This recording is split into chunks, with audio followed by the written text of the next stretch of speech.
housed with, or it will house mostly animals that we can go in with and work. We think that's important for our breeding program here.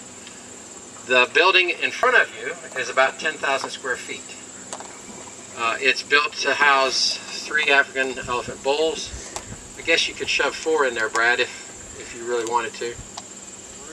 You'd really have to want to have 4. But you know, elephant people might be a little bit like horse people. If you ever, any horse people here? If you ever met anybody that has horses and they've got a barn that has 8 stalls, they'll have 9 horses. It's just their nature, you know. That's just what happens. Hopefully that doesn't happen here. The new building where the cows and the calves will be housed will be 4 times this size. So it'll be a full acre under roof. As when we go in here, you'll see a large sand room where the elephants actually can kind of lounge and relax a little bit. The new building will have, it'll almost be all arena, like a rodeo, where the middle is sand, kind of an arena situation, and the stalls will be on the sides. The front will have offices for scientists and educators and other groups that will be stationed here in Fairhope. Callie is, where's Callie, Brad? Callie is over here to the left, is that right? And she is a dominant, between the 2 animals there, between Callie and Bet, she is the dominant animal. She is known to be a, for the lack of a better term, food hog. Sometimes they say pig. When we got them from Philadelphia, she was not allowing Bet to eat. She's dominant, so she would take all the food. They were housed together at night. They were kind of inseparable. They were stressed if they were apart. And Bet was not getting as much food as she should, and Callie was getting bigger and bigger and bigger.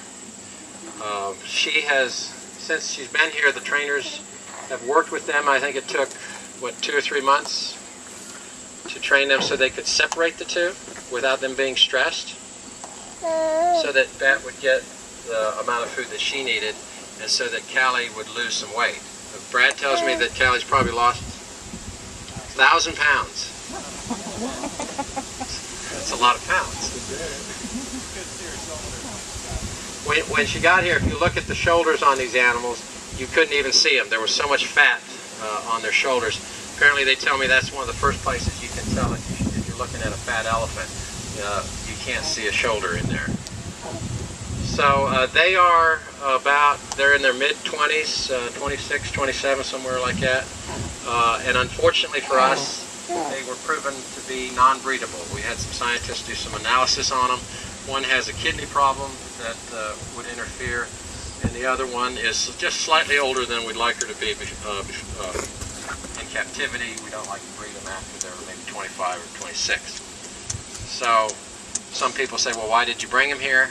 And the answer to that is they're from Philadelphia, and the Philadelphia Zoo gave us $500,000 to help build the barn. So they were coming one way or the other. We're not sure what if Philadelphia is going to leave them here, if they're going to move them in the future, but they'll probably eventually move to the cow-calf barn and be housed there. Anybody have any questions? Yes, ma'am. You talked a couple of times about how they're stressed.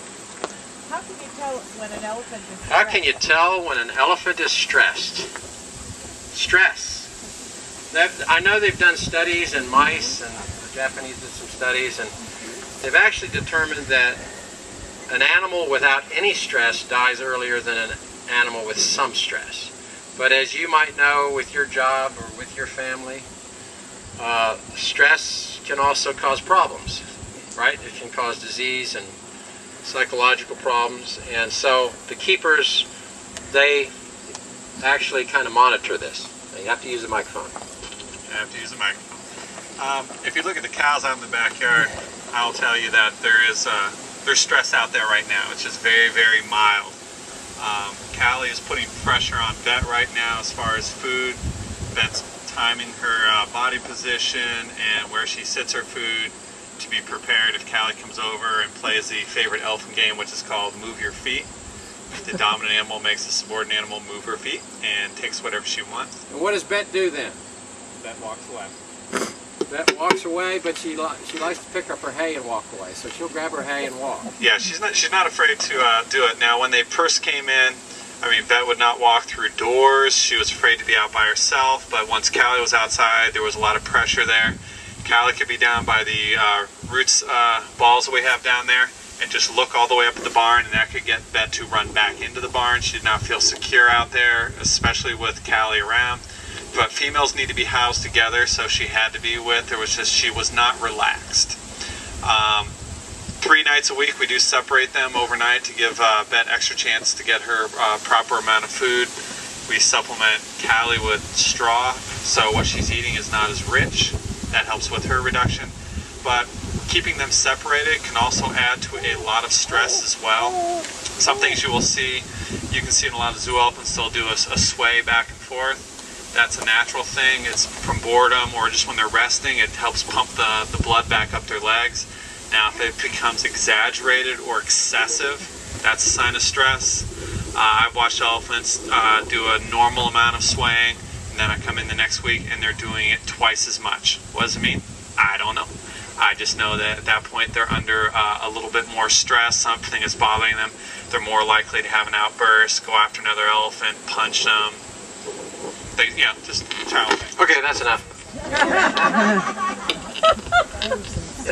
How are they separated? You said they're separated? How do you separate them? You'll see in the inside. Question was, how are they separated? We've got 3 stalls in there. 2 are divided, you won't be able to see them, but 2 are divided by a mesh wall or bollards. We'll separate the females between there so they still have physical and visual contact. We avoid using the 3rd stall, which has a solid wall between it, because they don't get as much visualization. That can cause more stress. But it's just like putting a horse in one stall and the next horse in another stall. This really was designed to house just 2 bulls. We can get away with 3 elephants in there because the cows are normally housed together. As long as they're more cooperative, we can do that. We really only use that 3rd stall sparingly when Bet needs some alone time just to get some more food. It's actually more healthy for them to be housed together as opposed to separate. So they spend the night in the barn? They spend the night in the barn? Yeah. Most often they do spend the night in the barn. You'll notice with animal behavior, it's very similar to human behavior. There are more similarities than being dissimilar. Yes, ma'am? I had heard at one time that if Jackson wouldn't be used for breeding, they were going to try artificial insemination. Is that true? The question is about breeding Jackson either naturally or artificially. He's actually used in both manners. He's had his semen shipped around the world, actually, and he has, as I said before, been the most successful. So we do both here. He does a good job both ways. I think we've already sent to at least 7 different institutions in the 2 years he's been here.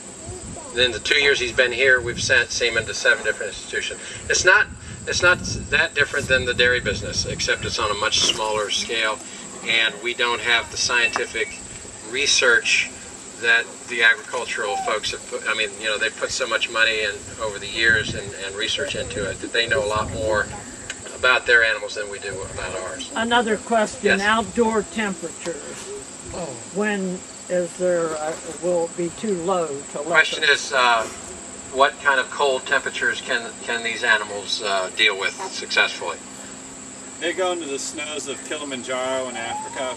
I mean, they've got such a large body mass that they maintain the heat. I know in Pittsburgh they can go out in the snow no problem, except if they then broke the ice and jumped into the water.